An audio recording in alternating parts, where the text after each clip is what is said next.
Aujourd'hui, je vous raconte une histoire de ouf qui s'est passée à Sousse, en Tunisie. On va parler d'un gars, Hassan. Mais attention, c'était pas n'importe quel gars, c'était une vraie calamité. Un fils à papa de 25 ans, blindé de thunes. Il avait même pas fini ses études, tellement c'était un branleur. Un vrai démon, il cherchait les embrouilles tout le temps, courait après toutes les meufs, se droguait, buvait. Bref, tout le quartier en avait ras-le-bol. Tout le monde le connaissait, il traînait avec sa bande de potes, une sorte de gang. Mais pourquoi les gens le laissaient faire? Parce qu'il avait de la thune, il était BG, et il avait un charisme de leader, il dominait tous ceux qui étaient avec lui. Son père, c'était un gros bonnet, plein de relations. À chaque fois qu'il se faisait embarquer au poste, il ressortait 5 minutes après. Bref, pour faire vite, Hassan, il avait dragué ou emmerdé toutes les nanas du quartier. Et le pire, c'est que plein de filles rêvaient de sortir avec lui, qu'il leur offre des cadeaux, qu'il claque du fric pour elles. Surtout les filles un peu paumées, qui voulaient faire comme leurs copines. Lui, il jouait, c'était son jeu. Et il se prenait pour un chasseur, il visait que les proies qui l'intéressaient. Et si t'es là, c'est que t'aimes les récits qui frappent fort. Alors lâche ton like, abonne-toi à la chaîne et active la cloche, c'est gratuit, ça m'aide de ouf, et toi t'es sûr de rater aucun épisode cloche-feu. Maintenant accroche-toi, parce que ce que tu vas entendre, c'est du lourd. Un jour, il envoie une, H. Elle venait d'un autre quartier mais elle était venue voir sa tante dans son pâté de maison à lui. Dès qu'il l'a vue rentrer chez sa tante, il a eu un crush. La meuf était canonne, mais tranquille, bien élevée, modeste. Elle regardait même pas autour d'elle. Et ça a rendu Hassan malade. Son ego, il s'est dit, elle sait qui celle-là? Je vais la briser, je vais la mettre à mes pieds. Même ses potes lui disaient, frérot, lâche-lui la grappe, cette fille elle est clean, on la voit tout le temps, elle regarde personne. Lui, il a répondu, non, je l'aurai. Il l'a attendu qu'elle sorte. Il a essayé de l'aborder, de lui parler, mais rien à faire. La meuf l'a ignoré totalement, elle a fait comme s'il n'existait pas. Il a commencé à se renseigner, elle vient quand? On lui a dit qu'elle venait tous les 2-3 jours. Il a dit à ses potes, dès que vous la voyez, vous me dites. Et bingo, 2 jours après, elle revient. Ses potes l'appellent, vite, elle est là. Il débarque en courant, il essaie encore de lui parler, mais elle rentre direct chez sa tante sans le regarder. Il l'attend encore. À la sortie, il lui dit, salam, mademoiselle, mon intention est halal, je veux juste vous parler. Elle lui répond, c'est quoi ce truc? Je suis chez ma tante là. Lui, il sort son discours, non, vous comprenez pas, je suis sérieux, je suis tombé amoureux, je veux vous demander en mariage. Elle, un peu choquée, lui sort l'adresse de ses parents en lui disant, voilà, parle à mon père. Maintenant dégage, s'il te plaît. Bien sûr, il en avait rien à foutre du mariage. C'était un piège. Il l'a attendu à sa prochaine visite. En vrai, H. Elle venait tout le temps voir sa tante parce qu'elle avait pas d'amis. Elle était diplômée, elle bossait. Sa tante, elle avait son âge, elle était mariée à un ingénieur, Reda, toujours au taf. La tante avait des jumelles, Rawan et Mariam, 4 ans. Et H.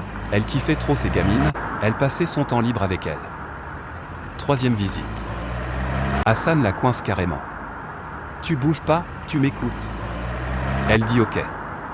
Il ressort son baratin, je suis sincère, je veux te demander en mariage, mais avant on fait connaissance, on apprend à se connaître. La meuf, elle hésite, puis elle craque et lui donne son numéro. Par téléphone seulement. Lui, il est trop content, il se dit ça y est, elle mord à l'hameçon. Hôtel, il apprend qu'elle est diplômée, qu'elle vient d'une bonne famille. Du coup, il se met à mentir encore plus. Il lui dit qu'il a aussi un diplôme, qu'il bosse dans la boîte de son père. Il se crée un personnage. Il lui donne son nom, des infos, il la fait rire, il joue le gentleman. La meuf se laisse avoir, il a le jeu facile. Il parle tous les jours. Au bout d'un moment, elle veut le voir. Lui, il change son style, finit les chaînes et les fringues de racaille, il s'habille clean pour lui plaire.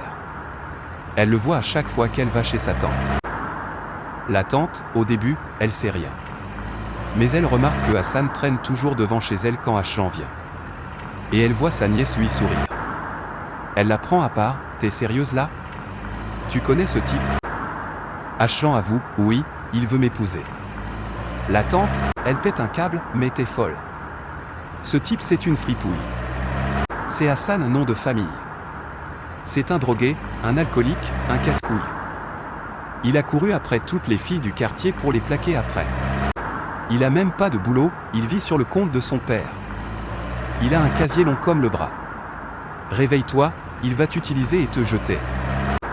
Jean, elle est sous le choc. Non, c'est pas possible, il m'a dit qu'il était diplômé, qu'il bossait.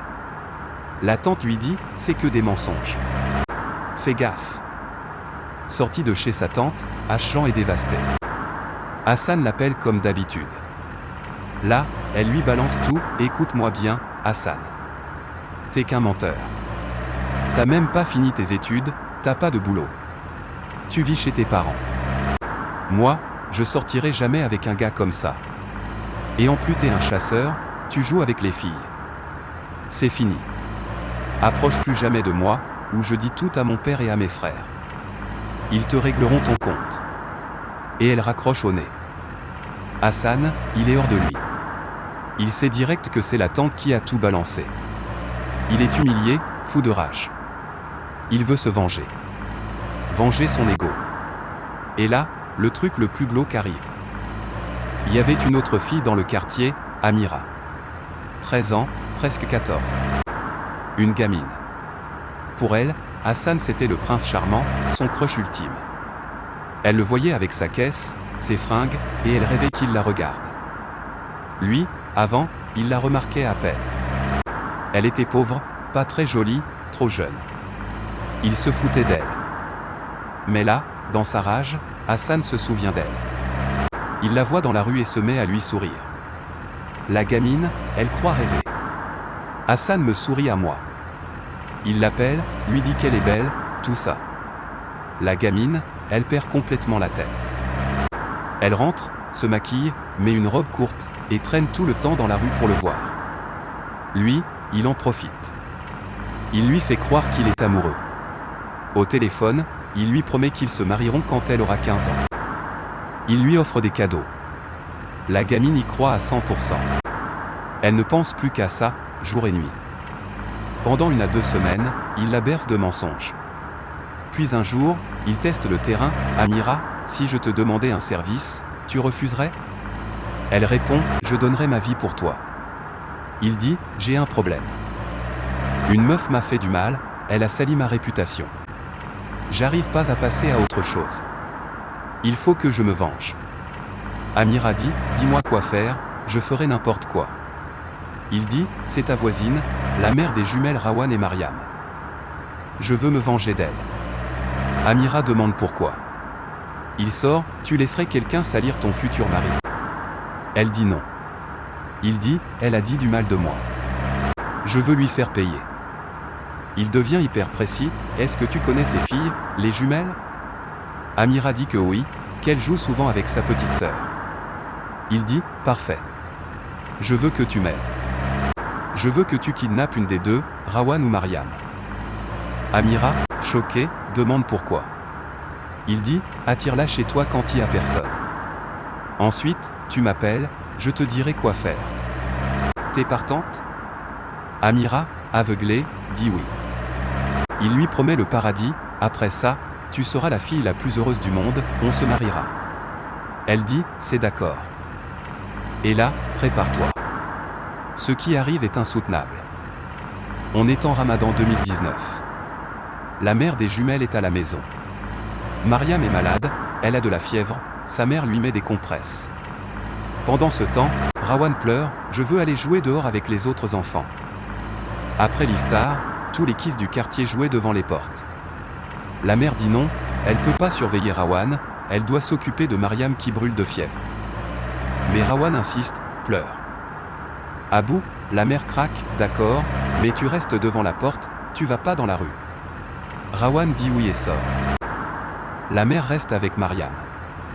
Mais Mariam, comme souvent chez les jumelles identiques, sent que sa sœur va mal. Elle se met à pleurer et à crier, Rawan. Je veux Rawan. La mère crie par la fenêtre, Rawan. Mais pas de réponse. Inquiète, elle prend Mariam fiévreuse dans ses bras et sort chercher Rawan. Rawan n'est plus là. Les autres enfants jouent, mais Rawan a disparu. Rawan. Rawan. Elle demande aux autres enfants. Un gamin dit, je l'ai vu partir avec Amira. La mère, surprise, Amira.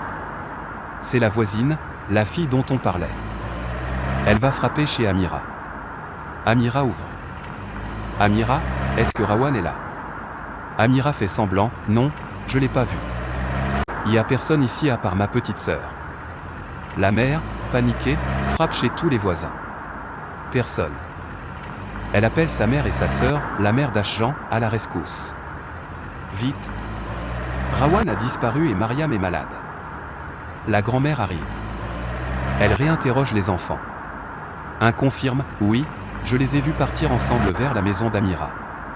La grand-mère, méfiante, retourne chez Amira et frappe encore. Amira a l'air stressée, elle refuse de la laisser entrer.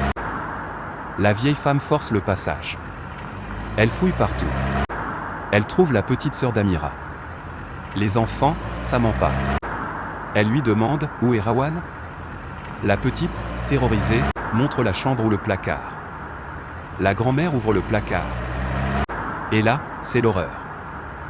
Rawan était là. Mais elle ne respirait plus. Ils l'ont emmenée à l'hôpital en urgence, mais c'était trop tard. Elle était morte. Ils ont interrogé Amira. Sous le choc, elle a tout avoué. Sa petite sœur a tout confirmé, Amira a fait venir Rawan. Elle l'a étranglé par terre. Je criais, elle m'a dit de me taire. Après, elle l'a caché dans le placard. Pourquoi elle avait fait ça? À cause de Hassan. Il lui avait ordonné de kidnapper une des jumelles.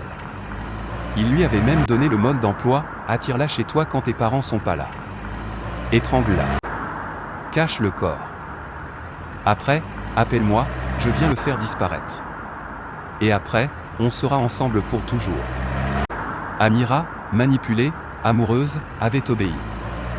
Ils ont arrêté Hassan. Bien sûr, il a tout nié. Ils ont bien trouvé des preuves, appels, témoins qui les avaient vus ensemble, mais rien de solide pour prouver qu'il avait commandité le crime.